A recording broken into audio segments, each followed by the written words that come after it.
Alright, so D23 finally released some trailers that were probably made by fans 10 years ago, but they've announced some new TV shows that are heading our way. Which, thank God, it's as if the Disney producers were like, we know the fans are mad, but like, look, there's other stuff. Which, Star Wars is here for some reason. Hey there's Blaze here. Today we're going to be discussing the new trailer for the Rise of Skywalker film, which is the third installment of the new Star Wars trilogy. Coming out December 20th, 2019. Look, if you haven't seen my channel banner or any videos of mine, I don't know what to tell you other than this has been a long time coming, buddy. In short, I come from a line of Star Wars fans. My mother has it, I have it, you could have that ability too. To be honest, I don't really know where to go with this video, and I wrote a script. I literally start and end this video with, it's a Star Wars trailer, Star Wars things are happening.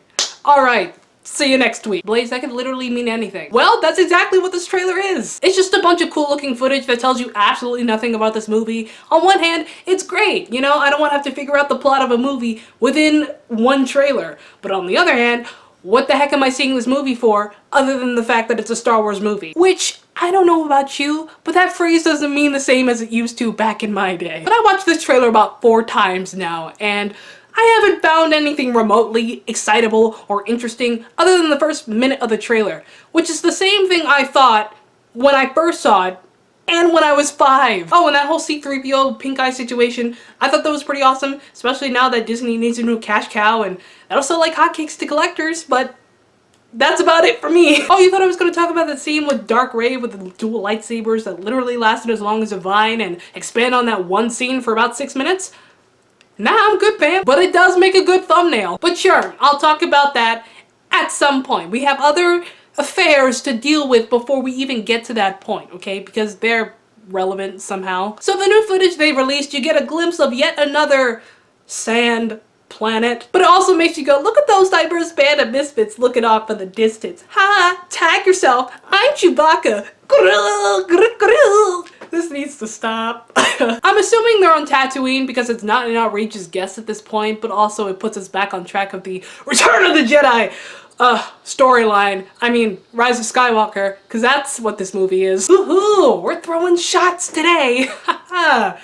Oh, I'm bitter. But also because it looks like they're riding the Sandskeet from the original trilogy, and why? I don't know. Because the only scenery that we've seen so far throughout this entire trilogy is the forest, a ship, and random sand planet. That's about it, which all of those locations have become indistinguishable at this point, okay? You can point at Jakku and literally call that Tatooine. You wouldn't know the difference. Then we see some more Star Wars things, except space. We get the typical Dorito pizza ships coming out of hyperdrive and ready to attack the Oreo cookie, as well as the escaped Popeye chicken wings. I want to clarify that I know their actual names, but when I was 5, these are how I described the things I loved. Palpatine is also making his return. We knew about this in the other trailer, and apparently he has a plan far more insidious than whatever Snoke did in The Last Jedi, because that didn't matter. I mean, you hear that walking clump of skin laugh in the last trailer, but they brought him back and he has his own soundbite letting us know that this is the end. I mean, it's not just Palpatine coming back. We have Lando, for some reason, and maybe Vader, since you can hear his respirator in the background, and maybe that hints at something. Who knows? Because no one's truly gone in Disneyland. I don't know how or if this movie's going to answer anyone's burning questions or theories, really. I mean, it's not going to be in a convincing way, mainly because they've run out of time, and any time that they had to establish it, second movie ruined it completely and just demolished any plans that they had.